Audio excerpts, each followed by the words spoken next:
Hay días en los que uno preferiría no haber despertado. Pero hay noches como aquella, en que uno desearía no haber nacido. Llevaba 13 años trabajando en el servicio forense del Hospital General de San Jerónimo, en la zona norte del estado. No era un hospital grande, pero sí uno de los más concurridos para casos judiciales. Siempre nos llegaban cuerpos en estado crítico, ejecutados, indigentes sin identificación, restos humanos de accidentes o hallazgos por la policía municipal. A esas alturas, ya no me sorprendía casi nada. Hasta ese turno. Era octubre de 2017. Recuerdo bien la fecha porque esa semana había sido el cumpleaños 21 de mi hija menor, Renata. No había podido verla. Llevaba 2 semanas desaparecida. La última vez que supe de ella fue cuando me mandó un mensaje de voz, rápido, corto, apenas un susurro por WhatsApp: papá, perdóname si te fallé. Y ya. Nunca más contestó. No volvió a casa. No contestó llamadas. No había señales. Nada. Mi exesposa y yo nos habíamos dividido la ciudad en cuadrantes, preguntando, pegando volantes, revisando hospitales. La policía no hacía mucho. Ya va a aparecer, decían. Seguramente se fue con un novio. Eso repetían. Pero yo sabía que no. Algo estaba mal. Ese viernes en la noche, mi compañero Manuel me avisó que habían dejado 3 cuerpos sin identificar. Provenían de una fosa clandestina cerca de los límites con el municipio de Azochiapan. Todos estaban en estado de descomposición media, pero no irreconocibles. Mi trabajo esa noche era preparar 2 de ellos para fotografías forenses, limpiar lo que se pudiera sin alterar rasgos, revisar tatuajes, cicatrices, marcas, ropa si quedaba algo. Luego pasarlos a refrigeración hasta que los familiares posibles llegaran a verlos. Me puse los guantes y la mascarilla. El olor, a esas alturas de mi vida, ya lo podía soportar. Es como si el cerebro lo aprendiera a ignorar. Uno se adapta. Pero esa noche algo se sentía distinto. No era el olor. Era el silencio. No el típico silencio de morgue, sino uno más denso, casi como si las paredes mismas se contuvieran de murmurar. Manuel se fue a la otra sala a trabajar con el cuerpo número 1. Yo tomé la plancha del segundo cadáver. Una mujer. Ropa desgarrada. El rostro golpeado. El cabello aún mojado de algo que no supe identificar. Tenía una pulsera rota colgando de la muñeca izquierda. Lo registré, anoté todo. Le quité con cuidado los restos de tela. Tenía el abdomen plano. Las uñas bien cortadas. Pies pequeños. Me acerqué para limpiar el rostro. Tenía los labios agrietados, la nariz algo chueca. Como si hubiera recibido un golpe seco antes de morir. Nada me resultaba familiar, al menos no al principio. Le limpié los brazos. Nada. El torso. Raspones, pero nada más. Entonces, al girarla sobre su costado para revisar la espalda, mi corazón se detuvo. Allí, en la parte baja de la columna, justo donde terminaba la espalda y comenzaban las caderas, vi la marca. Una mancha de piel en forma de media luna. Clarísima. Casi perfecta. Era pequeña, como del tamaño de una moneda de 5 pesos. Pero no podía confundirla. Jamás. Esa marca la tenía mi hija desde que nació. Lo recuerdo bien porque cuando era niña, se reía diciendo que tenía una luna tatuada por el destino. Me quedé helado. Sentí cómo me temblaban las piernas. Volví a girarla con manos que no respondían bien. Revisé el rostro, esta vez sin la frialdad profesional que me caracteriza. Busqué en sus rasgos algún rastro de ella, pero no era fácil. Estaba hinchada. Dañada. Distorsionada. Pero, los labios. La línea de la mandíbula. El nacimiento del cabello. Dios mío. Sentí que iba a vomitar. Me quité los guantes de golpe y salí corriendo a la pequeña sala de descanso. Me eché agua a la cara, pero no me calmó. Respiraba agitado. Pensaba que no podía ser. Que no podía ser ella. que me estaba volviendo loco por la desesperación de no encontrarla. Pero la marca, esa maldita marca. Volví. Con pasos que me dolían. Me obligué a seguir el procedimiento. Tomé las fotografías. Revisé las uñas, sin tierra. Las manos, heridas recientes. Los pies, descalzos, con un moretón en el talón derecho. No tenía documentos, ni celular, ni bolso. Solo esa pulsera rota. Un dije en forma de sol. El mismo que yo le regalé a Renata cuando cumplió 15 años. Mi cuerpo no lo resistió. Caí sentado. Lloré. Allí mismo, en el suelo de la morgue, con el cuerpo de mi hija sobre la plancha. No sé cuánto tiempo pasó. No oí cuando Manuel entró, solo sentí su mano en mi hombro. No dije nada. Solo le señalé la marca en la espalda. Él entendió. No preguntó más. Lo que vino después fue un infierno. Las pruebas, la confirmación dental, las entrevistas con la fiscalía, el reconocimiento oficial. Todo lo que no quieres vivir como padre. Renata había sido secuestrada, golpeada y finalmente asesinada. Su cuerpo había sido arrojado junto a otros. La habían encontrado por casualidad. Pero nada de eso es lo peor. Lo peor ocurrió días después. En casa, no podía dormir. Me sentía vacío, como si algo se hubiera roto dentro de mí que ya no podría reparar. Pero una noche, algo sucedió. Desperté a las 3:11 de la madrugada. El número brillaba en rojo en mi despertador digital. Tenía frío. Un frío que no venía de afuera. Venía de adentro, como si mi sangre se hubiera detenido. Sentía los dedos entumidos. Me senté en la cama. Escuché algo. Un goteo. Venía del baño. Caminé despacio. Al abrir la puerta, me di cuenta de que el lavabo estaba seco. Cerrado. Pero el sonido seguía. Goteo, goteo, goteo. Provenía del pasillo. Entonces lo vi. En el marco del cuarto de Renata, la puerta entreabierta. Ella nunca dormía con la puerta cerrada. Siempre entreabierta. Pero yo la había cerrado desde que nos confirmaron su muerte. Lo recuerdo bien. Esa puerta llevaba días con seguro. Sin tocarse. Pero ahora estaba abierta. Entré. Y allí, sobre la cama, vi algo. La pulsera. El dije del sol. Limpio. Brillante.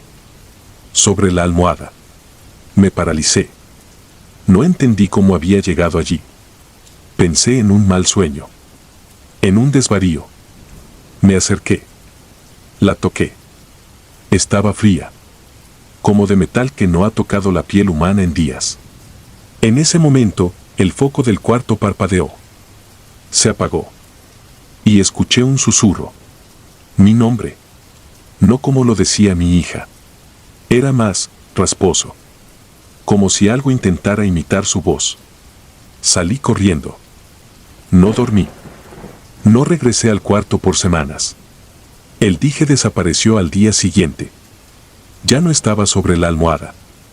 Pero cada noche, a las 3:11, se escucha el mismo goteo. La puerta se abre sola. Y siempre, siempre hay frío. Hace una semana, me atreví a mirar dentro de nuevo. En la pared, justo sobre la cabecera de su cama, alguien, o algo, había escrito con letra temblorosa: papá, no soy yo. Desde entonces, ya no busco paz. Solo espero. Espero la noche. Y cuando vuelve el goteo, simplemente escucho.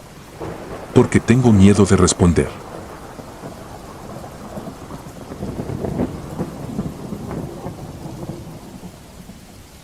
Reloj cadavérico. Año 2014. Había aceptado el turno nocturno en la morgue municipal de Puerto Paloma porque pagaba doble y, siendo sincero, prefería tratar con muertos que con los vivos de urgencias. Aquella noche llegó un cuerpo sin nombre, traído por dos agentes que no quisieron dar detalles.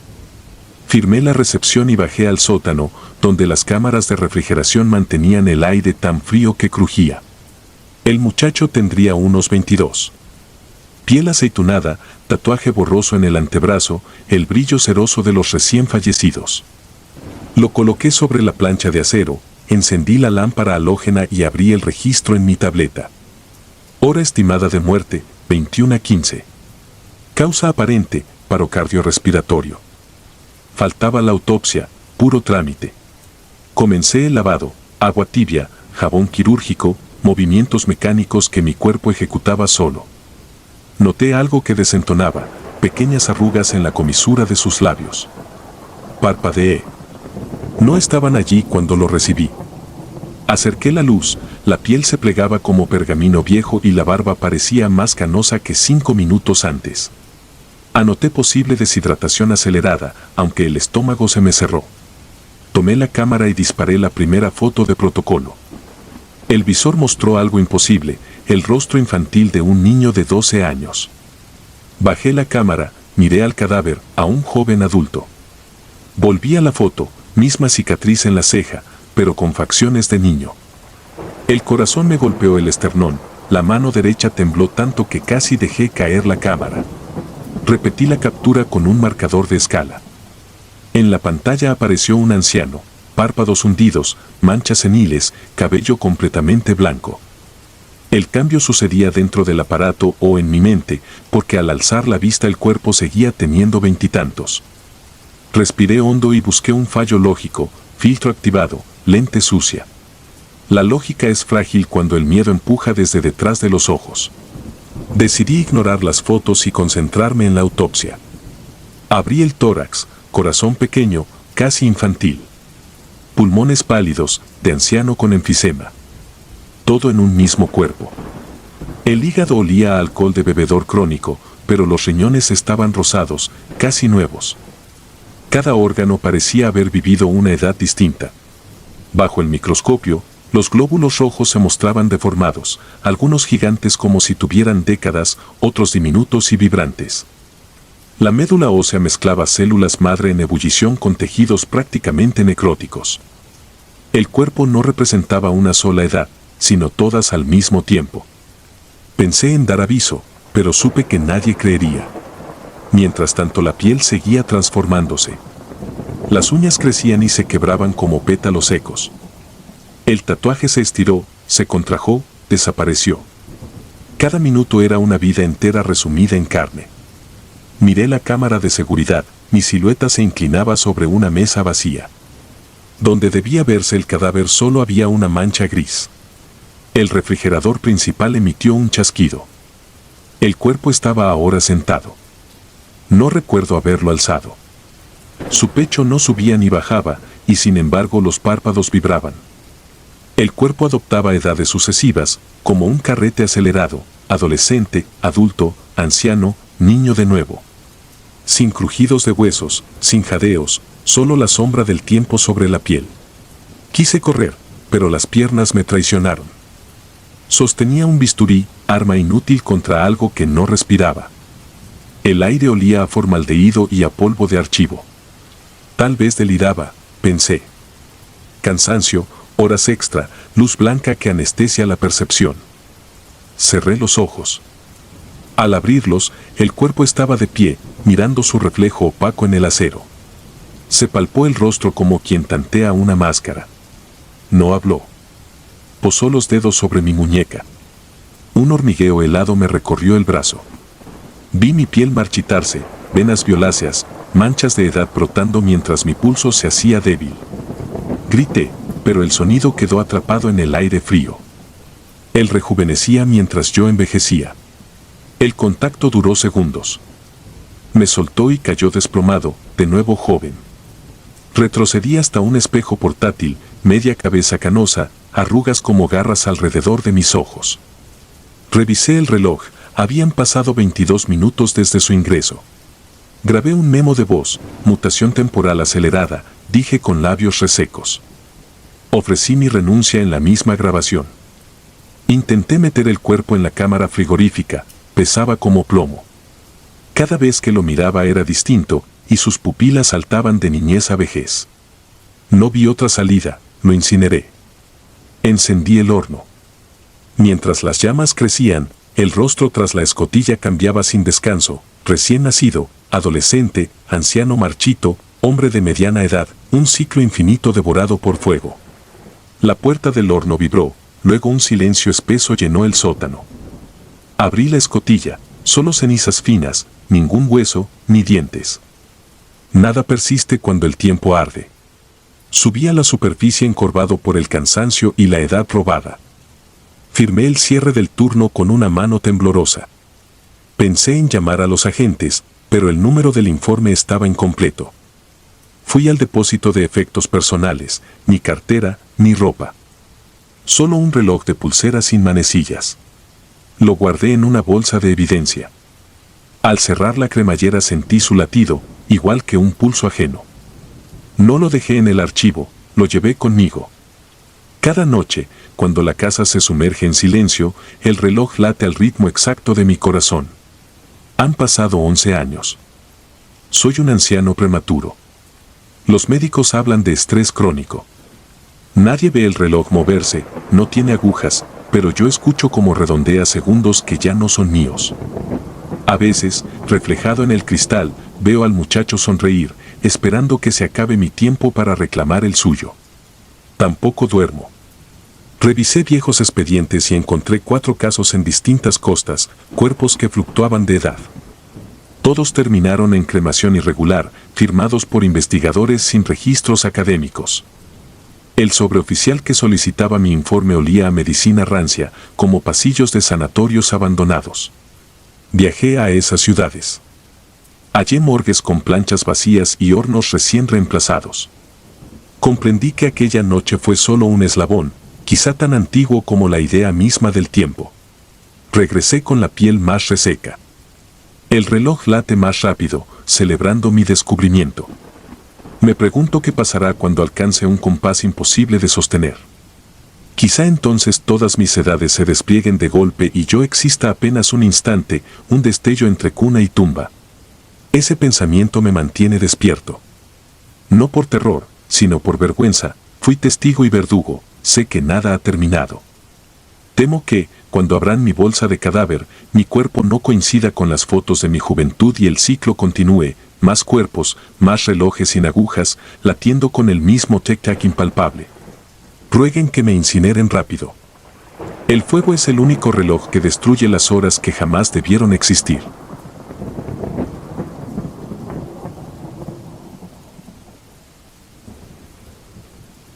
Llamada fría.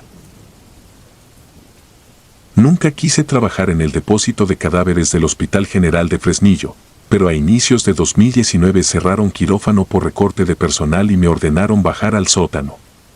Pensé que, al fin y al cabo, los muertos no piden favores. El procedimiento era simple: recibir cuerpos, limpiarlos, anotar pertenencias y empujarlos dentro de gavetas metálicas que exhalaban vaho helado cuando las abría. El silbido del gas refrigerante se volvía un zumbido de fondo, tan constante que terminaba confundiéndose con mis propios latidos. La noche del 17 de marzo ingresaron 2 víctimas de un choque en la autopista, un hombre irreconocible y una joven sin identificar con el rostro cubierto de cristales. Sellé la bolsa de la muchacha, firmé el parte y, con ayuda del camillero, la introduje en el compartimento 7. Cerré la escotilla con la rodilla porque las manos me temblaban más de lo habitual. Todo parecía normal. 2 horas después, mientras rellenaba el libro de ingresos, algo vibró. El piso metálico transmitía la frecuencia como un cosquilleo en las suelas. Creí que era el compresor, pero el ritmo era irregular, breve largo, el patrón típico de los celulares antiguos. Ningún trabajador debía tener uno encendido ahí abajo. Caminé por la fila de gavetas hasta que el sonido coincidió con el 7. Reí para calmarme, quizá algún policía había olvidado su móvil dentro de la bolsa. Abrí. El cuerpo seguía inmóvil. El zumbido provenía del tórax. Una luz blanca perforaba la tela negra como el ojo de un pez abisal. Tiré del cierre, la pantalla iluminaba costillas aún húmedas. Mamá mostraba el identificador. El temporizador descendía, 0028. 0027. Nadie hablaba, solo el pitido tedioso cuando nadie responde. No toqué nada, temía comprometer evidencia. Observé cómo el contador llegó a 0 y la pantalla murió. Cerré y anoté el incidente. No informé al guardia, habría sonado ridículo. Pasadas las 3, mientras lavaba instrumental, el zumbido regresó. Ahora vibraban gavetas distintas, 4, 9 y 14. Abrí la 4, el saco palpitaba. La 9, igual. Sentí el frío trepar por mi espalda. Cerré bruscamente y retrocedí hacia la puerta, pero el depósito volvió al silencio absoluto. Para comprobar que no deliraba, marqué desde el fijo de la oficina al número del registro. La llamada se conectó, pero solo escuché un crujido, como hielo partiéndose. Colgué. Desconecté la línea. El lugar quedó mudo salvo por mi respiración convertida en vaho. A la mañana siguiente pedí traslado, lo negaron. El supervisor dijo que era cosa de la noche y me recomendó tapones para oídos. Pasaron 3 turnos sin incidentes. Empecé a creer que lo había imaginado, producto de cafeína y cansancio. El 24 de marzo ingresó un muchacho atropellado, llevaba una mochila con un iPhone destrozado. Lo guardé en la gaveta 12. Antes de irme inventarié pertenencias, el teléfono quedó registrado como inservible. En el coche sentí en el bolsillo un bulto, el mismo iPhone, carcasa verde, pantalla quebrada. Regresé a toda velocidad. La mochila seguía sellada, pero el celular no estaba dentro. Colocado sobre la mesa de acero, vibró. El reloj marcaba 2:37 de la mañana. Mamá parpadeaba sobre la grieta central. Lo acerqué a la oreja. Al fondo sonó una respiración lejana, húmeda. Después un susurro que no era interferencia, abrígate. Tiré el aparato al fregadero y lo cubrí con instrumental usado. Nadie más vio nada. Apagué los interruptores del nicho eléctrico. Las luces murieron, pero la pantalla siguió quemando su verde fosforescente. Enterré el teléfono en una cubeta de plomo, aún así sentí un zumbido agudo resonar en mi cráneo hasta la mañana. Busqué informes antiguos. Encontré reportes de 2007, llamadas sin origen, susurros en cámara. El autor, el doctor Méndez, fue jubilado por ansiedad. Su hija me recibió en una casa modesta y reveló que su padre escuchaba un celular debajo de la cama aunque no poseía ninguno, el tono era idéntico al de la morgue. No pude renunciar, esa misma semana un autobús volcó en la sierra y nos enviaron 16 cadáveres. Trabajé 14 horas. A las 4 vibraron todas las gavetas. Elegí la 5, al abrirla, un celular se deslizó hasta mi mano. Pantalla intacta, mamá. La llamada se contestó sola. Escuché un lamento mezclado con mi nombre completo, imposible de conocer para alguien afuera. Las gavetas se abrieron una tras otra, como cajones que resollan. Dentro, los cuerpos parecían contraerse, no por vida, sino por aire que escapaba de pulmones ya vacíos. Me atrincheré en la oficina. El frigorífico entonaba un coro de tonos telefónicos. En las cámaras de seguridad apareció una procesión de niños descalzos sosteniendo celulares contra el pecho, cruzaban el pasillo y desaparecían. El video se congeló en un parpadeo y volvió a la normalidad, pasillos vacíos. Renuncié alegando enfermedad. Creí haber escapado, pero la noche siguiente el mismo iPhone vibró sobre la mesa de mi cocina con la llamada pausada 72 horas, mamá. Lo arrojé al río, a la mañana reapareció dentro del refrigerador, brillante sobre la mantequilla. Duermo poco, al cerrar los ojos veo puertas cromadas abriéndose desde dentro. Despierto con nudillos morados. El psiquiatra recetó benzodiazepinas, las tiré al escuchar el frasco vibrar. Intenté destruir el teléfono con ácido, martillo, fuego. Siempre vuelve, con los mismos arañazos diminutos. A veces el número cambia, casa, desconocido. Una madrugada apareció, Dr. Méndez. Contesté. No hubo voz, solo el motor de la cámara frigorífica acompasado a mi pulso. Buscando historia descubrí que la morgue ocupaba el sótano de un convento usado como fosa clandestina en la Guerra Cristera. Bajo el acero persisten inscripciones, fechas truncas y la palabra llámame. Comprendí que cada cuerpo desea que alguien escuche lo que quedó pendiente. Fui elegido porque no colgué a la primera. Escribo esto para advertir. Cuando presione publicar, saldré con el teléfono sellado en sal gruesa. Si lo encuentras vibrando en la guantera, no contestes. Y si alguna noche tu pantalla muestra mi nombre, apágala antes de abrir el refrigerador, el eco viaja mejor en el frío.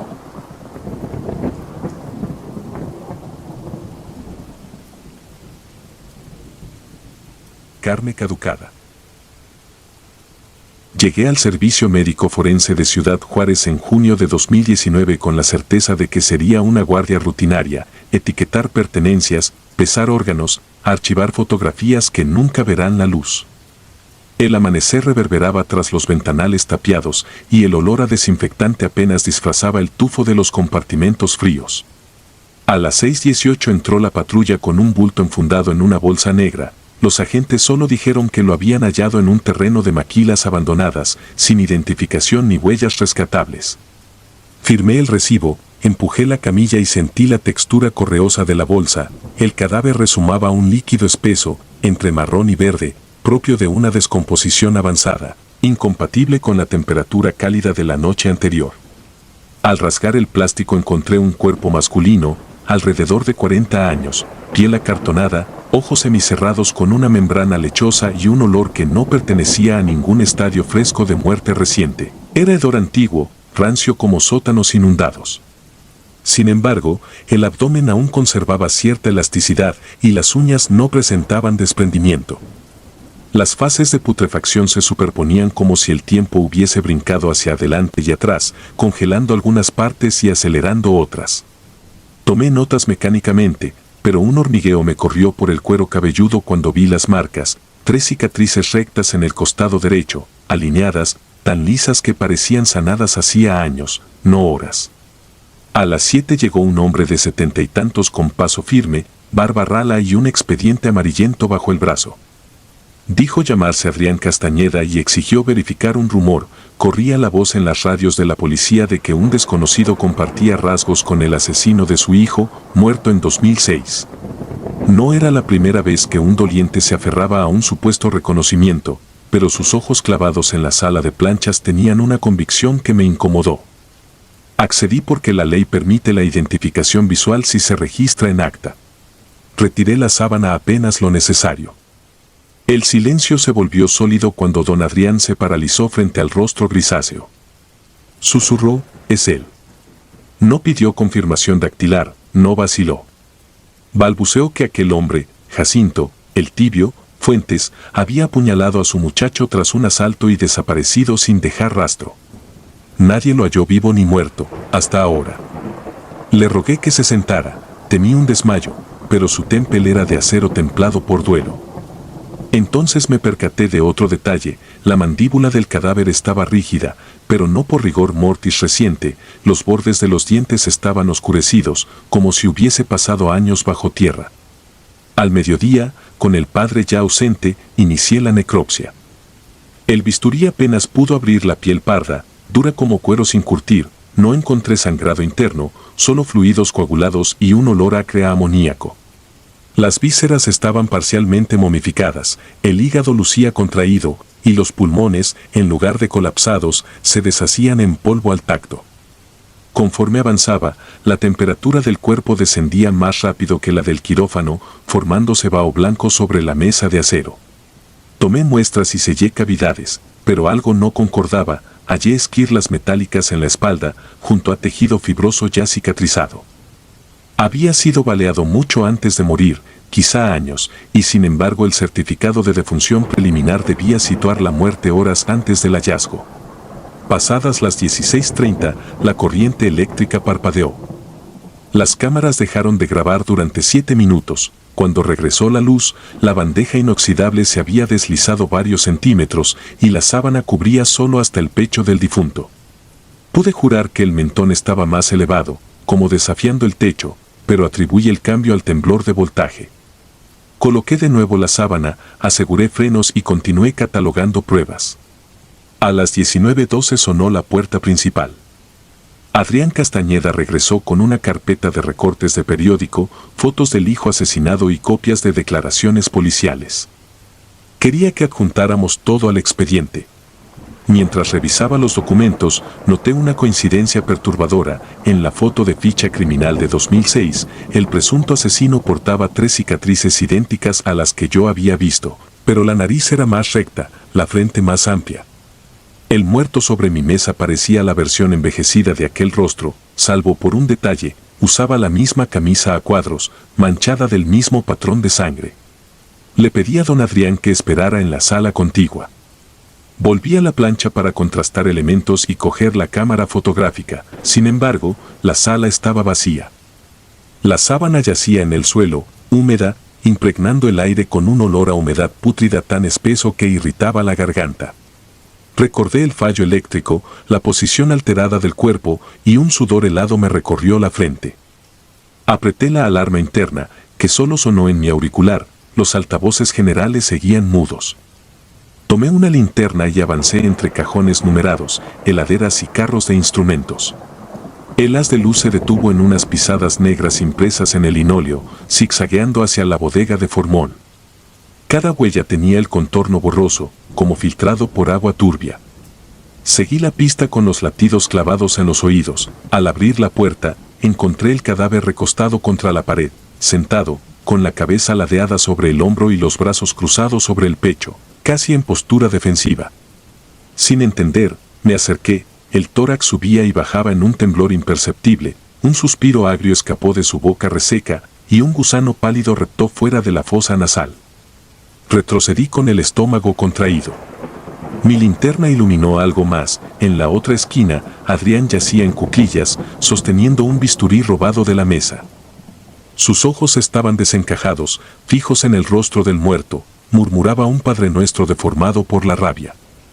El sudor le escurría por las sienes mientras su voz se quebraba: no mereces ni este infierno. Levantó la mano con torpeza, dispuesto a cercenar algo.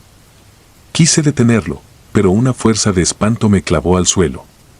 El cadáver giró lentamente la cabeza hacia él, crujieron vértebras, y un gruñido sordo, mezcla de aire y líquidos, brotó de su garganta, un sonido tan antinatural que la linterna se me resbaló. El destello se agitó en el techo, y en ese parpadeo escuché un chasquido, carne rasgada, metal en hueso. Cuando la linterna rodó hasta detenerse, la escena se había vuelto imposible. Don Adrián caía hacia atrás, tajeado en el pecho. La herida no sangraba, sino que se ennegrecía, como si la piel se quemara desde dentro. El cadáver, aún sentado, sostenía el bisturí incrustado en su propia palma, sin esfuerzo visible.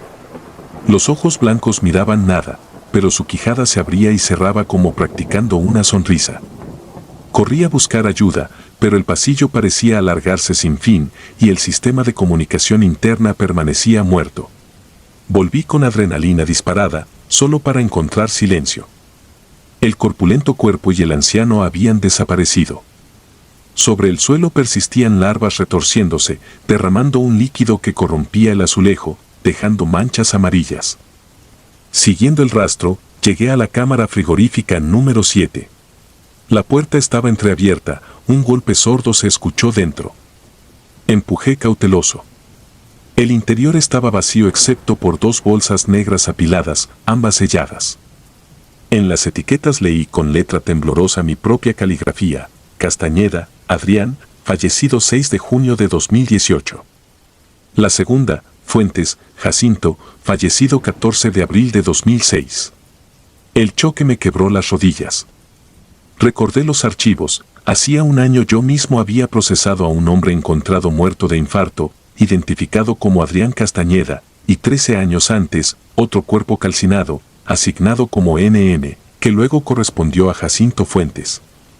Eran los mismos nombres. Ambas defunciones estaban documentadas, autopsiadas y enterradas con registro fotográfico. Saqué las fotos de 2006, el cadáver coincidía, incluso con la camisa a cuadros, pero lucía aquellos rasgos más jóvenes. En 2018, Adrián había muerto consumido por la pena, según su expediente. ¿Cómo explicar que ambos cuerpos hubieran regresado y protagonizado la escena de una venganza retardada dentro de mi turno? La sirena del ascensor rompió el estupor. 2 enfermeros subían para recoger evidencias tras mi llamada truncada. Cuando llegaron, la cámara mostraba orden inmaculado, ninguna bolsa out of place, ningún charco. Revisamos registros, las cámaras habían reanudado su grabación segundos antes de su llegada, sin evidencia de movimientos extraños. Quise mostrarles las pisadas, la herida de Adrián, pero todo había desaparecido. Solo me quedaban las etiquetas con mi escritura. Esa noche, en mi reporte, plasmé los hechos con la frialdad que exige el procedimiento, anomalías en cronología de fallecidos, posible error de identificación, se solicita exhumación de archivos y cotejo genético. Nada decía de cadáveres que respiran ni de venganzas post-mortem, porque la ciencia no admite testimonios que desafíen la linealidad del tiempo. Sin embargo, cada madrugada desde entonces, al revisar los refrigeradores, temo oír susurros antiguos detrás de las puertas metálicas, hilos de voces que la putrefacción no logró apagar. Guardo las etiquetas en el bolsillo interno de mi bata como recordatorio de que la muerte, aquí, no siempre es un punto final, a veces se descompone, fermenta y abre los ojos para ajustar una cuenta pendiente. Y aunque el protocolo manda pasar página, sé que los compartimentos siguen llenándose de historias que nunca sellan del todo, historias de carne caduca que espera, pacientemente, a que alguien la reconozca de nuevo.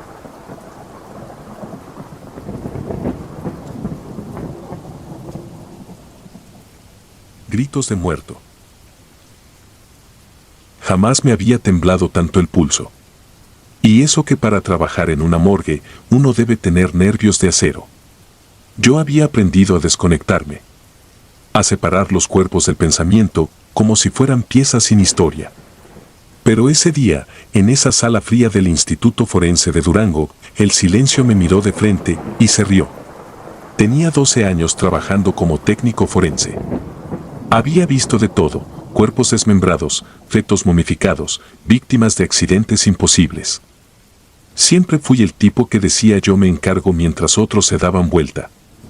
Pero nadie te prepara para un cadáver que se ríe. Era un jueves. Lo recuerdo con exactitud porque ese día nos llegó un caso delicado. Un niño, no mayor a 5 años, encontrado en un terreno baldío cerca de la vía del tren. Nadie lo había reclamado.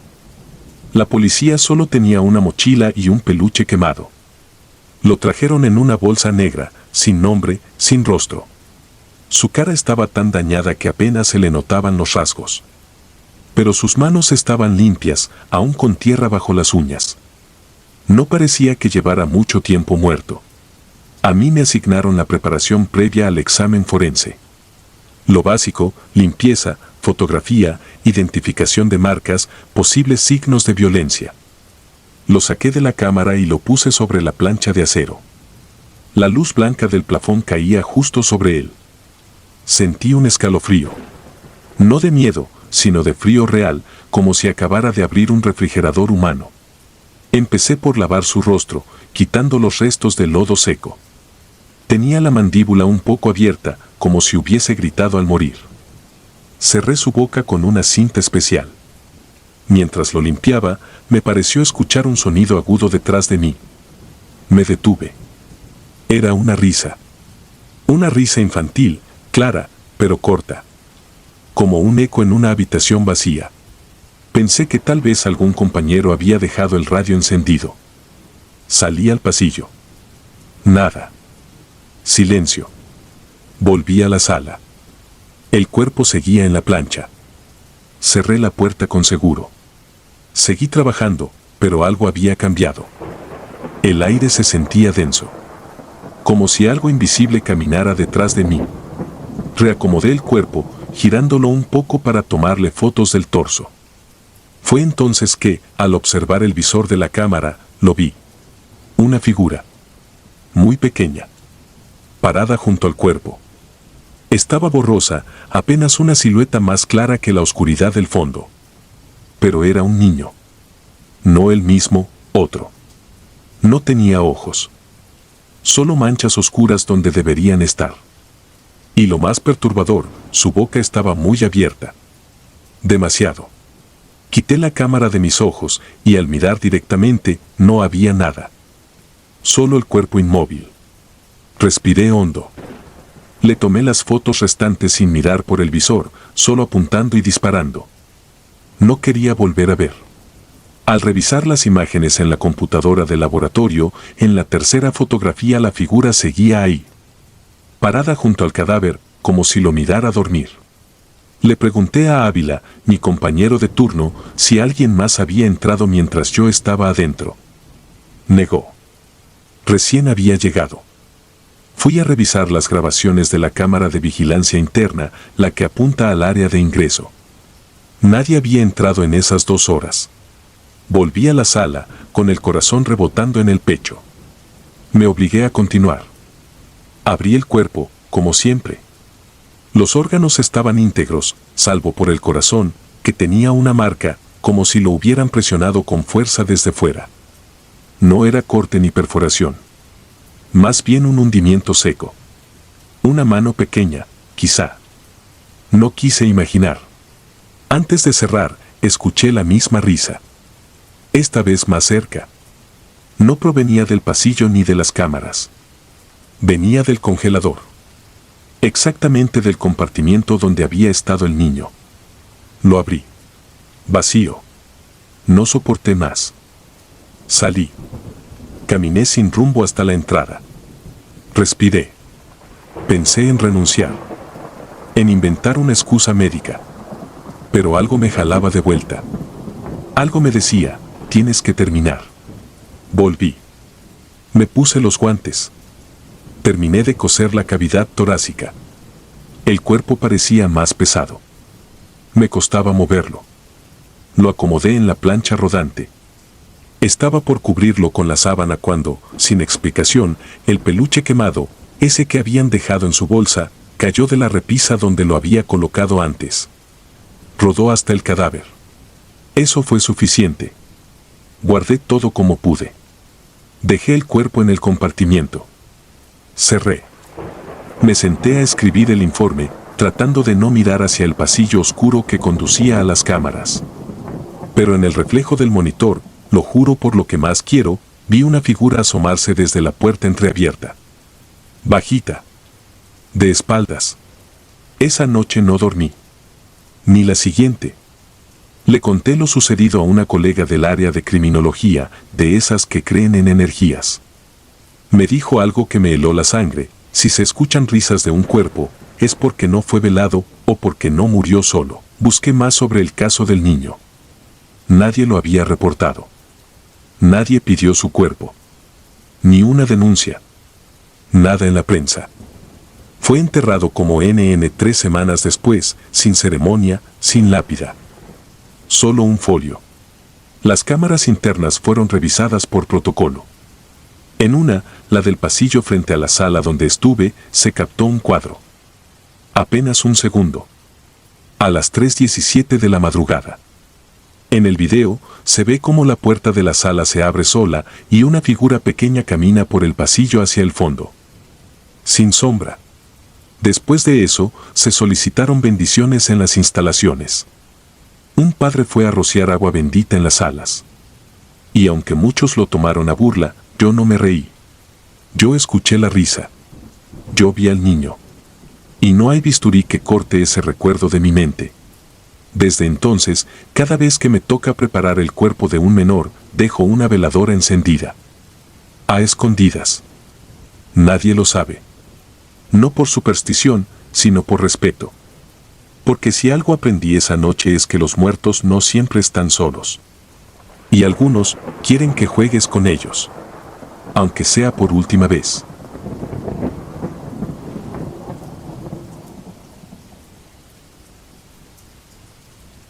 El cadáver que no quería descansar. Me llamo Carlos y trabajo como forense en una morgue en el corazón de la Ciudad de México. Llevo 10 años en este oficio, viendo lo que la mayoría de las personas solo imaginan en sus peores pesadillas. Pero lo que ocurrió en 2014 me hizo dudar de todo, de la lógica, de mi cordura y hasta de mi decisión de seguir en este trabajo. Nunca antes había tenido miedo en mi propia piel, pero aquella noche lo supe. Hay cosas que no se pueden explicar y que, quizás, no deberían ser descubiertas. Era una noche lluviosa, el tipo de lluvia densa y persistente que parece borrar cualquier rastro de vida en las calles. Había recibido un cuerpo a última hora, algo que no era del todo inusual. Se trataba de un hombre sin identificación que había sido hallado en un callejón del centro, aparentemente víctima de una golpiza brutal. Su rostro era una masa irreconocible de piel y carne magullada. Lo más desconcertante era que no parecía haber luchado, no había señales defensivas en sus manos, ni heridas en otras partes del cuerpo. Todo estaba concentrado en su cabeza, como si alguien hubiese descargado toda su ira contra él sin darle oportunidad de defenderse. Decidí iniciar la autopsia de inmediato. La morgue estaba vacía esa noche, ya que mi compañero, Javier, se había reportado enfermo. Por lo general, trabajar solo no me molestaba. Había algo tranquilizador en la rutina mecánica del trabajo: abrir, analizar, registrar, cerrar. Pero esa noche era diferente. Desde el momento en que abrí la bolsa de plástico que contenía el cuerpo, algo no se sentía bien. Había un olor peculiar que no era el típico hedor de un cadáver reciente. Era más ácido, como si el cuerpo hubiera comenzado a descomponerse de manera anormalmente rápida. Encendí mi grabadora y comencé a dictar los detalles del caso: varón, aproximadamente 40 años, sin documentos, múltiples lesiones en el cráneo y rostro, ninguna señal de defensa en extremidades. Mientras hablaba, tuve la incómoda sensación de que no estaba solo en la sala. Era una idea absurda, ya que la morgue estaba completamente cerrada, y yo mismo había activado la alarma del edificio al entrar. Sin embargo, cada movimiento que hacía parecía acompañado por algo que no podía ver. El cuerpo parecía burlarse de mí desde la camilla. No es que los cadáveres puedan realmente expresar algo, pero había algo en su postura, en la forma en que yacía allí, que me hacía sentir observado. Los ojos estaban cerrados, por supuesto, como deberían estarlo, pero la inclinación de la cabeza parecía estar ligeramente dirigida hacia mí. Ignoré la incomodidad y me puse a trabajar. Mientras limpiaba la piel para observar las heridas, escuché un sonido seco que provenía de uno de los refrigeradores de cuerpos al fondo de la sala. Detuve mis movimientos y miré hacia allá, esperando que solo fuera una caída de temperatura en el sistema que provocara el ruido. Respiré hondo y traté de concentrarme. Tal vez estaba demasiado cansado. Decidí seguir trabajando, porque terminar rápido era la única forma de recuperar la calma. Cuando tomé el bisturí para hacer la incisión inicial, algo cambió. El ambiente se volvió más denso, como si el aire se hubiera vuelto más pesado. La hoja del bisturí resbaló de mis dedos y cayó al suelo. Mientras lo recogía, noté algo que hizo que mi corazón se detuviera por un instante: las manos del cadáver, que habían estado flácidas y extendidas a los lados, ahora estaban cruzadas sobre su pecho. Me quedé paralizado. No había nadie más en la sala. Yo no lo había movido. Traté de convencerme de que quizás no había prestado atención antes, que tal vez lo había puesto así sin darme cuenta. Pero sabía que no era verdad. Volví a intentar trabajar. Mis manos temblaban, pero logré completar la primera incisión en el torso. Justo cuando estaba por abrir la cavidad abdominal, un quejido ahogado rompió el silencio. Me levanté de golpe y giré hacia la puerta, convencido de que alguien había entrado. Pero no había nadie. Entonces, algo llamó mi atención: los ojos del cadáver. Estaban abiertos. Y no solo eso, sino que parecía mirarme directamente. Mi mente trataba de encontrar una explicación racional. Tal vez los párpados no estaban completamente cerrados y el movimiento involuntario del cuerpo había hecho que se abrieran. Pero la forma en que los ojos estaban fijos en los míos no tenía nada de normal. Cerré los ojos del cadáver con una mano temblorosa y traté de reanudar mi trabajo. Pero algo no me dejaba. Era como si una presencia invisible llenara la sala, observándome, juzgándome. Mi respiración se aceleró y comencé a sentir náuseas. Decidí tomar un descanso y salir a tomar aire. Cerré la puerta de la sala de autopsias y me dirigí al vestíbulo, pero cuando llegué a la entrada, noté algo que me hizo detenerme. La alarma de la morgue, que yo mismo había activado al llegar, estaba apagada. Alguien o algo la había desactivado. Regresé a la sala con la intención de terminar rápidamente la autopsia y salir de allí. Pero al entrar, vi algo que me dejó congelado en la entrada. El cadáver ya no estaba en la camilla. La bolsa en la que había llegado estaba vacía y tirada en el suelo. Mi mente intentaba procesar lo que estaba viendo. Busqué en cada rincón de la sala, convencido de que tal vez había cometido algún error al dejar la bolsa mal asegurada. Pero no tenía sentido. Un cuerpo no puede simplemente desaparecer. Entonces lo vi. El cadáver estaba en el rincón más oscuro de la sala, de pie, con la cabeza inclinada hacia un lado. Su piel, que antes estaba pálida y sin vida, ahora parecía tener un tono rojizo, como si la sangre hubiera regresado a su cuerpo. Quería correr, pero mis piernas no respondían. En lugar de eso, mi cuerpo se movió hacia atrás, golpeando una mesa de instrumentos y tirando todo al suelo. El ruido fue ensordecedor, pero no pareció alterar a la figura que me observaba desde las sombras. Cerré los ojos, esperando que al abrirlos todo hubiera terminado, que el cadáver estuviera nuevamente en su lugar, que esto fuera solo una alucinación producto del cansancio. Pero cuando los abrí, estaba más cerca. Ahora podía ver claramente su rostro, o lo que quedaba de él.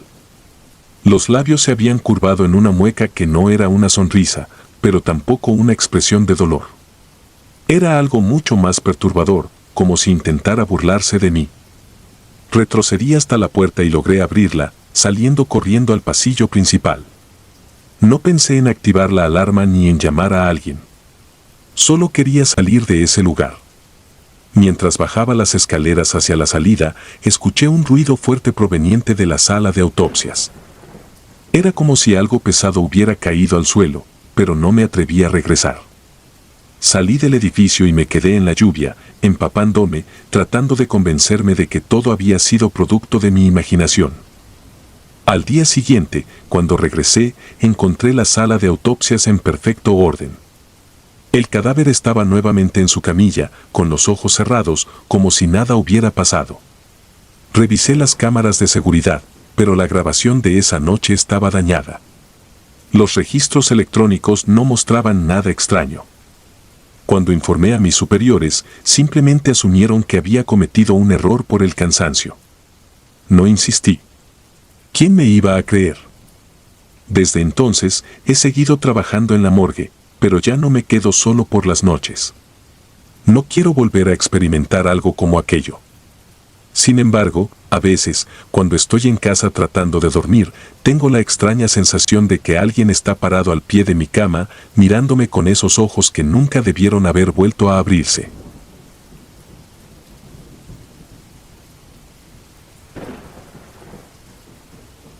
El cadáver que lloraba. La muerte no suele tener lugar para lo inexplicable. Al menos, eso pensaba antes de lo que me ocurrió en 2010, cuando trabajaba como asistente forense en una morgue en Chihuahua. Mi trabajo me había enseñado a ver los cuerpos como piezas de un rompecabezas, cada una con sus marcas, sus historias y sus secretos. Pero nada de lo que había aprendido me preparó para lo que sucedió aquella noche. Era imposible ignorarlo. Era imposible negarlo. Y hasta el día de hoy, sigo preguntándome si lo que vi fue una advertencia, una súplica o algo mucho más oscuro.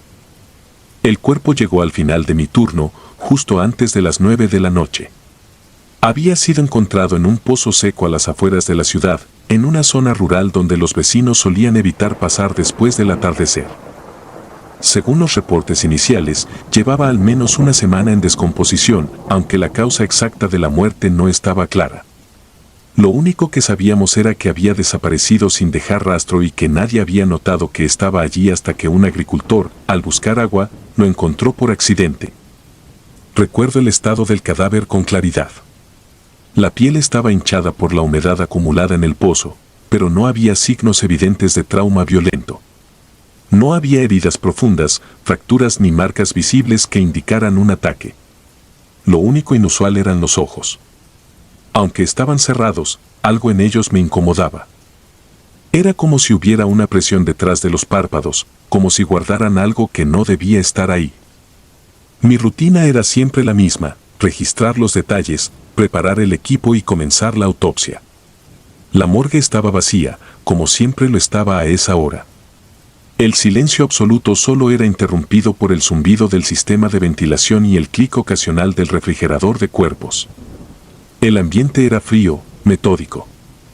Mientras trabajaba, traté de no pensar en el lugar donde habían encontrado el cuerpo. Los pozos siempre me habían inquietado, esos agujeros oscuros que parecían no tener fondo, como si fueran pasajes directos al vacío. Abrí la bolsa negra con cuidado y comencé a inspeccionar. Había algo extraño en el rostro del hombre. A pesar del estado de descomposición, su expresión parecía tranquila, casi plácida, como si hubiera aceptado su destino. Pero cuando miré más de cerca, noté algo que no debería estar allí, un rastro brillante que descendía por una de sus mejillas. Mi mente trató de encontrar una explicación lógica. Tal vez era algún tipo de secreción natural, algo provocado por la descomposición. Pero la textura no se correspondía con ningún líquido que hubiera visto antes en un cuerpo muerto. Era espeso, casi como lágrimas reales.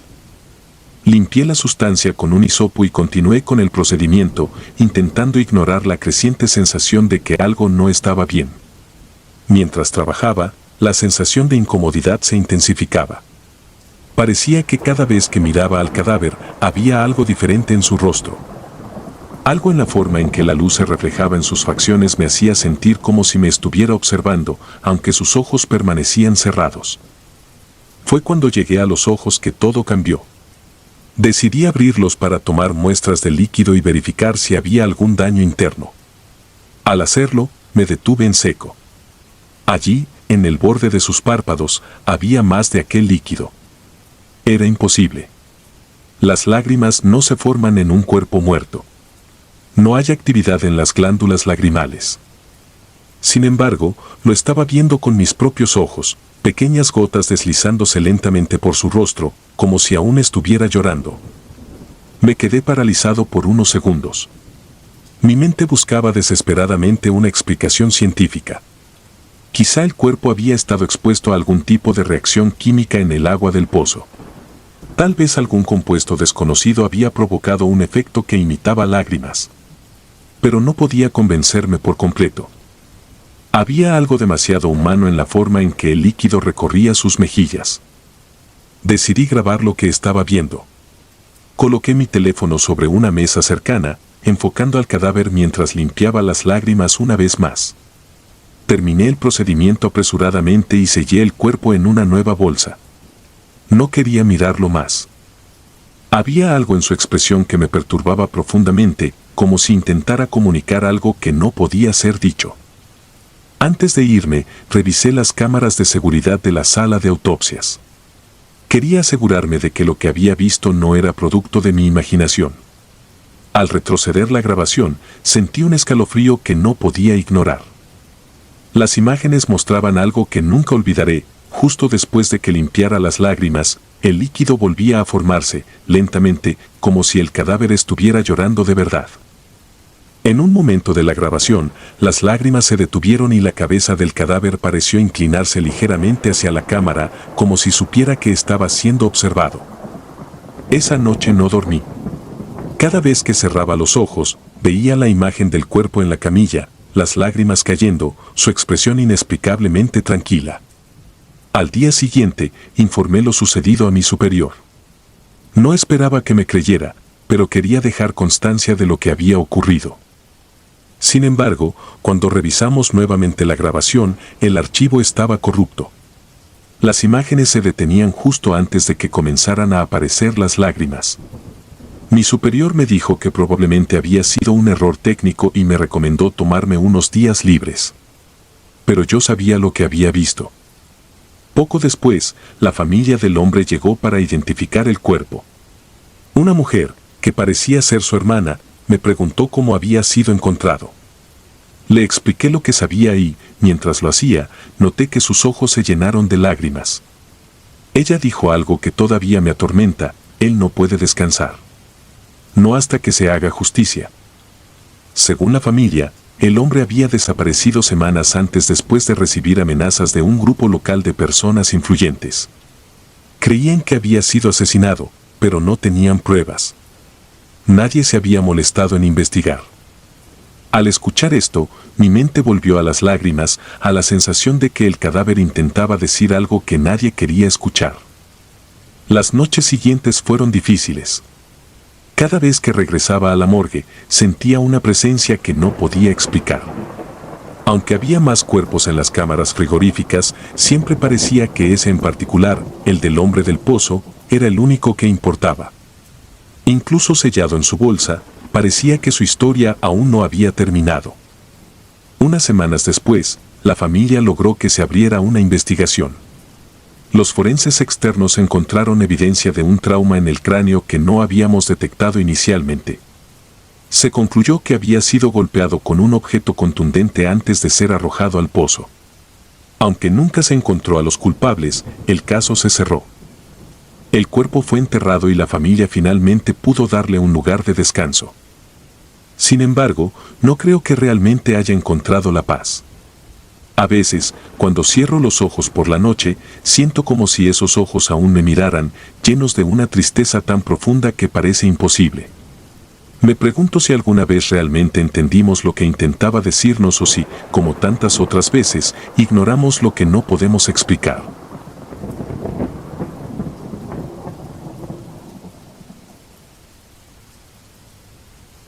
Cuna fría. Las 3 de la mañana es la hora en que la morgue del Hospital Civil de Guadalajara parece contener la respiración.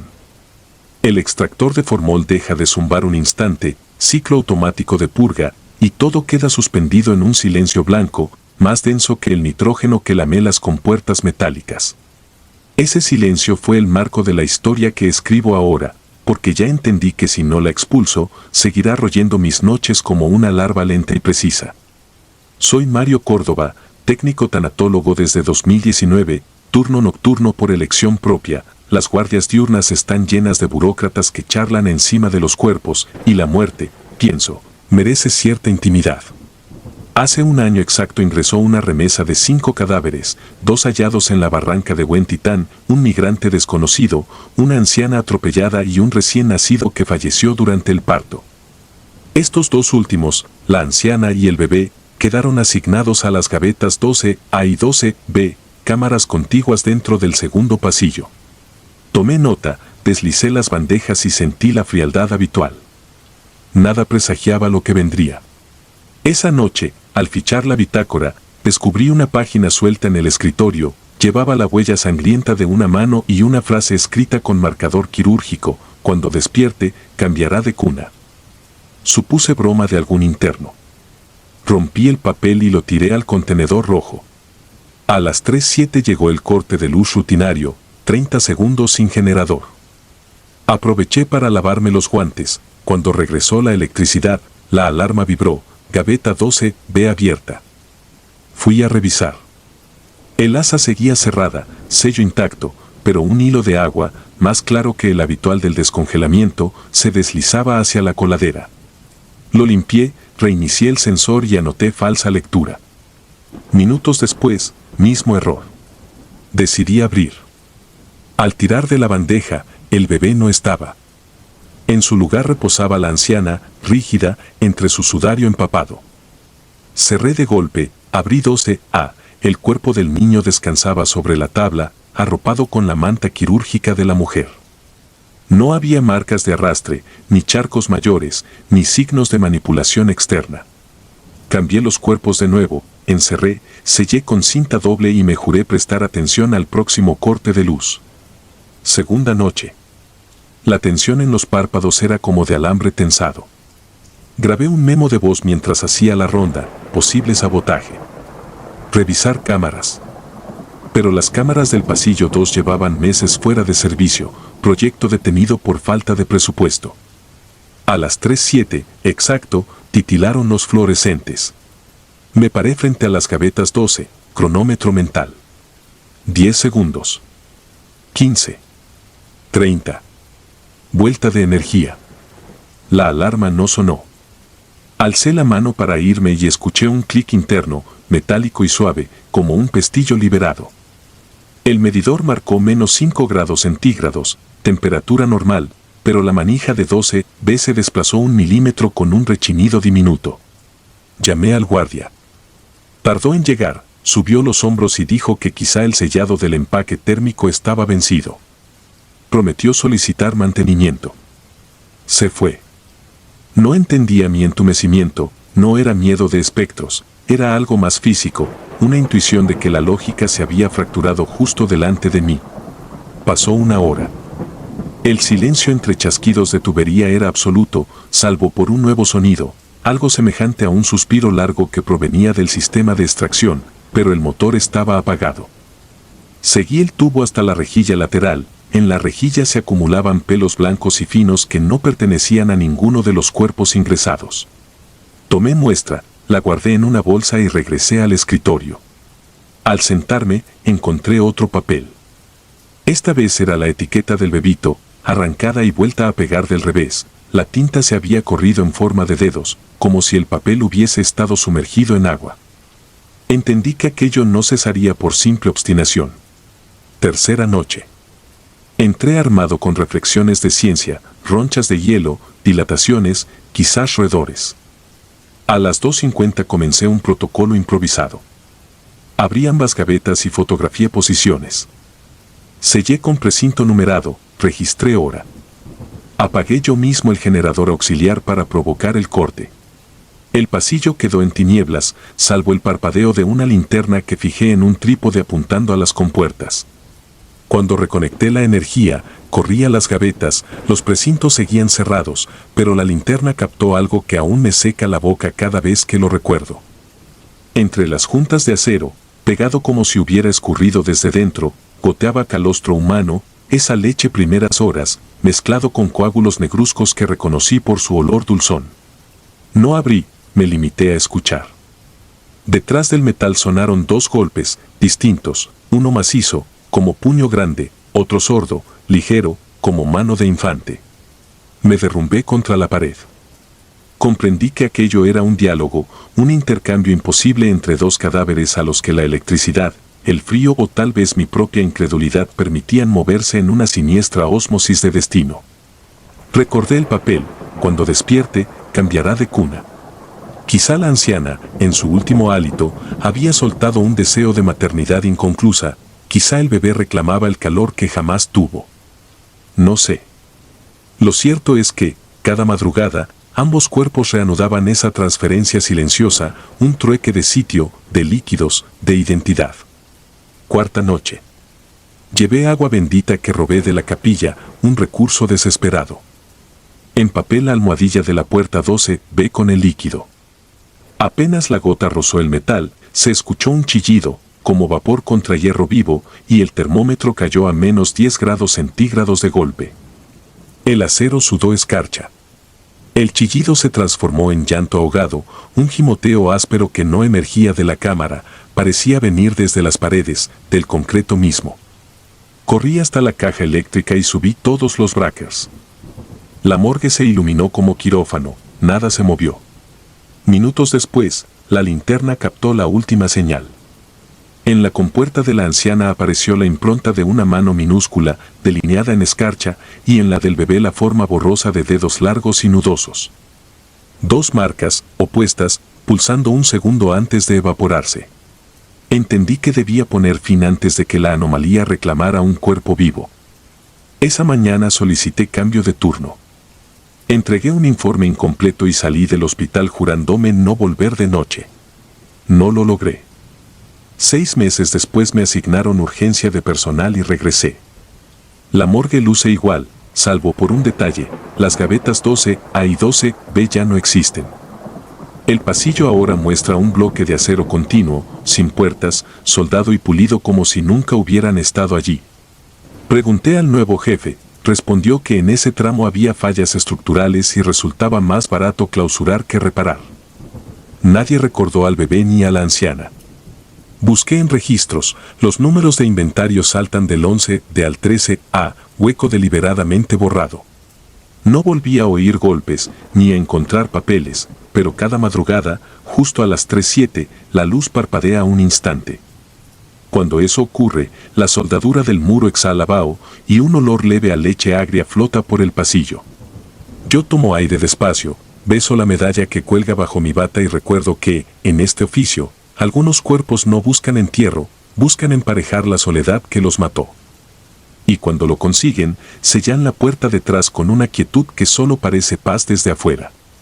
Escribo estas líneas con el extractor silbando, en el mismo escritorio donde hallé el primer mensaje. No pienso romper más papeles.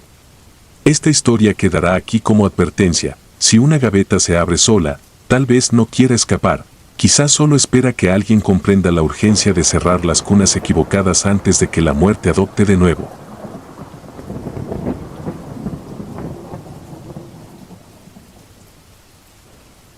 Cámara de descarga. Trabajar en la morgue del Hospital General de Tijuana no figuraba en mis planes de pasante, pero la beca cubría renta y comida, y eso pesa más que cualquier vocación. Me llamo Ignacio Ramos, entré en agosto de 2022, turno nocturno, 6 de la tarde a 6 de la mañana. Allá abajo descubrí que la muerte no huele a formol, huele a cobre mojado, a foco quemado, a miedo que nadie confiesa. La sala frigorífica consiste en un pasillo con 6 cámaras colectivas, cada cámara guarda hasta 20 cuerpos sobre estantes correderos. Para el personal forense son solo números blancos en puertas de acero. Para mí empezaron a hacer otra cosa el viernes, 21 de octubre, cuando descargamos 3 víctimas de un accidente en el Boulevard 2000, 2 adultos y un menor no identificado. La camilla con el niño quedó asignada a la cámara 4. La abrí y me golpeó un aire tan denso que me costó respirar, como si allí dentro bulliera humedad de selva. Deslicé el estante intermedio, coloqué la bolsa negra y, sin saber de dónde me venía el impulso, balbuceé una disculpa. Cerré. El termómetro digital marcaba -4 grados centígrados, pero yo sudaba bajo el cubrebocas. Aquella madrugada me senté en la oficina contigua para completar el registro. El neón allá tiembla como insecto atrapado, a veces la luz cae un segundo y regresa. A las 2:07 se extinguió más de la cuenta. Cuando volvió, la pantalla mostró un error, puerta 4 abierta. Fui a verificar. La manija estaba sellada, candado intacto. Pensé en fallo eléctrico. Regresé. El sistema insistía, abierta. Reinicié. Entonces vi, por el monitor de circuito cerrado, algo que no encajaba: un hilo de agua salía por debajo de la cámara 4, formaba un charco breve y se filtraba por la coladera. No debía haber agua, allí todo es hielo y acero. Tomé linterna y volví. El piso estaba seco. No había goteo, ni manchas. Al iluminar la junta de la puerta, descubrí un dibujo hecho con algo oscuro pegado al metal, un círculo imperfecto, casi infantil, alrededor de la cerradura. Lo toqué con guante. Era sangre coagulada, aún tibia. Retrocedí con la linterna temblando. El neón se apagó de nuevo. En la penumbra, juraría que algo rascó el interior del panel, un arañazo breve, apenas metálico. No abrí. Volví a la oficina y pasé el resto de la guardia inventariando agujas, con los audífonos saturados de música para ahogar cualquier crujido. Al relevo no comenté nada. Sábado. Mismo horario. Cuando bajé, los halógenos titilaban más débiles. El guardia de seguridad, Ulises, mencionó que los fusibles del subterráneo tronaban solos. Dejé mi mochila, sellé el locker y me forcé a una rutina mecánica: revisar sellos, presionar teclas, fingir normalidad. A las 23:20 me alcanzó un olor extraño, mezcla de lirios podridos y madera húmeda. Abrí las cámaras una a una buscando fuga de químicos, nada. Al llegar a la 4, el hedor se espolvoreó como aliento directo en la cara. El candado seguía manchado con el círculo seco de sangre. Coloqué un trapo con cloro sobre la manija, pero antes de limpiar escuché un sonido sordo, algo pesado deslizándose adentro, golpeando el estante inferior. Instinto me ordenó abrir para verificar integridad del material. Cerebro decía lo contrario. El candado pareció palpitar bajo mis dedos. Di media vuelta. Me refugié en el anfiteatro donde realizamos necropsias. El sitio estaba oscuro, salvo por la luz de emergencia color ámbar que proyecta sombras filosas. Me senté junto a la mesa 2, intenté leer, imposible. Cada chirrido se amplificaba. A la 1:30, Ulises me llamó por el interfono. Compadre, el elevador de cadáveres se activó solo y subió al quirófano. Aquí no hay nadie, ¿lo moviste tú? Respondí que no. Entonces algo subió, murmuró y colgó. Regresé al pasillo con el corazón reventando. Las cámaras permanecían alineadas, pero un reguero minúsculo de agua conducía desde la 4 hasta el montacargas. Sobre el piso despintado dejaba pequeñas huellas descalzas, demasiado pequeñas para adulto, demasiado nítidas para hielo derritiéndose. Seguí el rastro, subía al elevador, desaparecía en la oscuridad del hueco. Pude haber firmado un reporte, haber llamado al director. No lo hice. Cerré la reja del montacargas, regresé a la 4 y pegué sobre el círculo de sangre un sello extra, triple capa de cinta. Restaban 4 horas de turno. Las pasé sentado frente a la puerta, linterna en mano, esperando no sé qué explicación. A las 4:04 el neón murió de nuevo. Esta vez no volvió. La linterna proyectó su cono sobre el piso. El sello extra seguía allí, pero se había abierto un segundo círculo, idéntico, esta vez dibujado con agua oscura que descendía desde la bisagra. Y bajo mis pies, el tac-tac-tac, suave, insistente. Domingo. Llamé a la única persona que podía entender, la doctora María Luisa Galván, patóloga retirada que me impartió introducción a la tanatología. Ella cree en energías, dice que la descomposición es física del alma. Llegó con un termo de café y un paquete de velas blancas. Me acompañó a la cámara. Pidió que relatara todo de inicio a fin. Mientras hablaba, escudriñaba el acero con ojos de arqueóloga.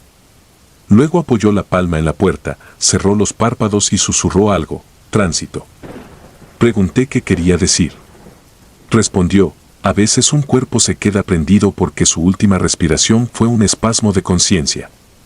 El muerto quiere terminar de exhalar. Sacó un estetoscopio antiguo, de campana de bronce, y lo pegó a la puerta. Escuchó largo rato. Hay algo que sale y vuelve, dictaminó. Propuso abrir para identificar la causa, podría ser gas acumulado, podría no. Dudé. Ella chasqueó, si no descansas la muerte buscará otro camino. Le devolví el chasquido imaginario de mi cordura quebrándose y acepté. Quitamos los candados. Al tirar, la puerta exhaló un vapor blanco que empañó el pasillo. El olor a lirios podridos se convirtió en punzada. Con guantes y mascarilla, extrajimos la bandeja. La bolsa del niño estaba rasgada de arriba a abajo. Dentro, la cabeza había girado hasta mirar a la derecha, ojos abiertos como si nunca se hubieran sellado. Sobre su pecho encontramos los discos metálicos de los electrodos que se usan en reanimación, no pertenecían al procedimiento forense. María Luisa revisó el fondo de la cámara, había marcas de dedos húmedos en las paredes, a la altura de la gaveta superior, donde reposaba el cuerpo de una mujer asesinada el mes anterior. La patóloga metió la mano y sacó algo pegado al acero, un diente de leche, todavía con una raíz corta. Me miró con los ojos vidriosos. Traía la boca llena de agua, dijo. Comprendí, el pequeño fue rescatado demasiado tarde, ¿acaso intentaron reanimarlo con desfibrilador? Ese trozo de infancia yacía ahora cruzado con otra muerte, encerrado donde no encontraba salida. Hay que entregarlo, murmuró. María Luisa llevó el diente al incinerador del hospital, convenció al técnico de quemarlo en soledad. Yo limpié la cámara con desinfectante y tracé un círculo de sal alrededor del umbral antes de cerrar. Desde entonces el tac-tac-tac cesó. Las luces dejaron de fallar a las 2:07. Pero, algunas madrugadas, cuando documentamos un cadáver infantil, me asalta un olor tenue a lirios y esa presión en las sienes como de palabras sin voz. Entonces abro la gaveta 4, coloco el cuerpo con suavidad y digo en silencio la única frase que aprendí de la doctora Galván, cada aliento vuelve al aire que lo llama. Después cierro despacio y espero, si del acero no emana agua ni sangre ni golpeteo, la noche prosigue. No se lo cuento a los nuevos pasantes. No soportarían saber que, en esta morgue, aún quedan gavetas vacías que respiran. Solo les indico que registren con pulcritud, que nunca se burlen en voz alta y que, cuando limpien la puerta de la 4, no borren la línea blanca de sal pegada al zócalo. Si preguntan por su propósito, respondo que es simple protocolo. Y procuro no quedarme solo después de las 4, porque la muerte tiene memoria precisa, conoce el timbre de mi respiración y el tamaño justo de un diente de leche convertido en chispa gris dentro de un horno que, quizá, solo quizá, calmó por fin el tránsito de alguien que no llegó a pronunciar la palabra hogar.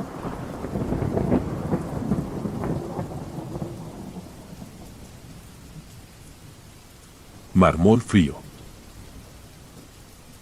Me llamo Amalia Navarro y, cuando ocurrió esto, cursaba el segundo semestre de técnico en tanatología en la Facultad de Medicina de la Benemérita de Puebla. Tenía 19 años, el ánimo saturado de curiosidad anatómica y la convicción, temeraria, de que la muerte es, al fin y al cabo, solo un puñado de huesos que se pueden catalogar. Para aprobar la materia de anatomía forense debíamos cumplir 100 horas de práctica en la morgue del Hospital General del Sur Eduardo Vázquez. La sala de necropsias era un rectángulo de azulejo verde pálido, 5 mesas de acero y un reloj sin segundero cuyos minutos parecían deslizarse en cámara lenta. El olor a formol se impregnaba incluso en la tela de los cubrebocas. La tarde del 17 de abril de 2021 recibimos 3 cuerpos, un indigente sin identificar, una mujer encontrada en un motel y un niño atropellado en el periférico. El maestro Ruiz distribuyó tareas, a mi binomio y a mí nos asignó el caso número 15B, el desconocido adulto. Antes de comenzar, yo repetía siempre el mismo rito, juntaba los guantes sobre el esternón del cadáver y susurraba una oración breve, pidiendo permiso para aprender de su carne. Era algo que mi abuela, partera en Zacatlán, aseguraba imprescindible. Aquella vez lo hice con especial cuidado. El hombre era grande, casi 1,90 de estatura, tórax voluminoso, músculos aún marcados bajo el livor violáceo. No había pulseras, tatuajes ni placas dentales que ayudaran a ponerle nombre, solo una cicatriz antigua en el hombro izquierdo y unas uñas limpias, demasiado prolijas para alguien que llevaba días en la calle. El procedimiento se desarrolló sin contratiempos, incisión en I, extracción de vísceras, medición de cavidades. Mientras suturaba observé que su rostro parecía relajarse, como si el rigor nos concediera tregua. Terminamos a las 18:45. Guardé bisturíes, metí bata en la bolsa roja de desechos peligrosos y fiché salida. Fuera, el sol agonizaba detrás de los volcanes. Tomé el ruta rumbo a la casa de estudiantes donde vivía. Al llegar, compartí mesa con mis 2 compañeras del turno matutino. Reímos, cenamos simple sopa instantánea y cada quien se refugió tras su puerta. Tenía que elaborar un atlas muscular para el viernes. Abrí el portátil, desplegué hojas de croquis y empecé a trazar trapecios y esternocleidomastoideos. La noche avanzó arrastrando un viento cálido y polvo de jacarandas. Cuando el reloj digital marcó 2:57 sentí una presión incómoda en la nuca, como si alguien se apoyara detrás de mí para mirar el monitor. No escuché pasos ni crujidos. Sin embargo, la certeza de una presencia se volvió tan compacta como el mármol de la plancha. A mi derecha hay un sillón pequeño, recuerdo de una inquilina anterior. Si ladeaba un poco los ojos podía verlo sin girar la cabeza. Lo hice y se me heló la sangre, sobre el tapiz, la silueta del desconocido. Misma corpulencia, mismo cráneo rasurado, ojos hundidos. No movía las manos. No respiraba. Solo estaba sentado, piernas abiertas, torso ligeramente inclinado hacia adelante, mirándome. La luz de la pantalla proyectaba su contorno en la pared, marcando un perfil óseo imposible de confundir. Me forcé a una explicación racional, falta de sueño, estrés, quizá un reflejo. Volví al dibujo. Al siguiente trazo, el olor a formol inundó la habitación como nube densa. Lo aspiré tantas horas en la morgue que lo reconozco al instante, allí, lejos de los tanques de preservación, era aberrante. Subí el volumen de la música lofi para ahogar el latido que me martillaba los tímpanos, pero entre 2 canciones, en el breve silencio, oí una exhalación húmeda junto a mi oreja, leve como brasa apagándose. La piel se me erizó hasta doler. No había valentía que sostuviera la cordura. Cerré la lab, metí lápices de cualquier forma en el estuche y me levanté sin mirar al sillón. La sombra continuaba allí, lo sabía, podía sentir su gravedad. Tomé las llaves. Al girar el picaporte, un murmullo grave, tan ronco que parecía salir de una caja vacía, pronunció mi nombre, Amalia. Abrí la puerta y corrí al pasillo, casi chocando con Daniela, mi roomie, que salía al baño. Debí de estar pálida, me preguntó si estaba enferma. Dije que necesitaba aire. Bajé al patio interior. El cielo sin nubes mostraba la luna en cuarto creciente como cuchilla. El hedor a formol se disolvió en segundos. Respiré lento. Intenté razonar, quizá un residuo impregnado en la ropa, sensaciones post-guardia, autosugestión. Cuando recuperé algo de calma subí de nuevo. Mi puerta seguía entornada. Dentro reinaba la penumbra, la lámpara del escritorio apagada. Encendí la luz general. El sillón estaba vacío y olía a nada. Casi me reí de alivio. Pero en el escritorio, sobre el cuaderno de croquis, vi la cicatriz idéntica del hombro izquierdo del desconocido, dibujada en grafito, con detalle anatómico impecable. Yo no la había bosquejado. La línea se perdía junto a una anotación escrita con letra desconocida: abres y también te abres. Se me desmoronó la poca sangre que quedaba en la cara. A la mañana siguiente llamé a la doctora Benítez, jefa de prácticas. Me dio permiso de ausentarme un día. Dormí de corrido hasta la tarde. Primero pensé no volver a la morgue, pero el miedo se transformó en necesidad de entender. Al otro día presenté mi dibujo, con la cicatriz ajena ya borrada, y pedí turno nocturno a solas. La sala estaba fría, fluorescentes parpadeando. Me enfundé guantes, bata. El cuerpo del desconocido guardaba en la cámara 4B. Lo rodé hasta la plancha, retiré la sábana. El rostro parecía más plácido que nunca, casi cómplice. Empuñé el bisturí de nuevo, no para abrir sino para conversar. En voz baja agradecí, pedí perdón, prometí memoria. Luego, acaté un gesto que surgió sin lógica, con el bisturí corté una hebra de la sutura final y la coloqué sobre la cicatriz del hombro, como devolviendo lo que había tomado. El resto del turno transcurrió sin un solo incidente. Al salir, la brisa olía a cloro y bugambilias, no a formol. Esa noche avancé mis dibujos sin ruidos, sin sombras, sin respiraciones. Nunca volví a ver al hombre robusto. Pero cada vez que clausuro un tórax, cierro los ojos un instante y repito la frase que apareció en grafito: abres y también te abres. Porque entendí que la morgue no es un aula, es un umbral. Y quien parte el mármol para aprender debe aceptar que algo, del otro lado, también puede deslizar el bisturí sobre su día, su sueño, su casa. Si mañana un estudiante pregunta cómo defenderse, no hablaré de rosarios ni de saumerios, le diré que los muertos no buscan venganza, buscan trato. Un permiso, una gratitud, un trozo de hilo devuelto a la cicatriz correcta.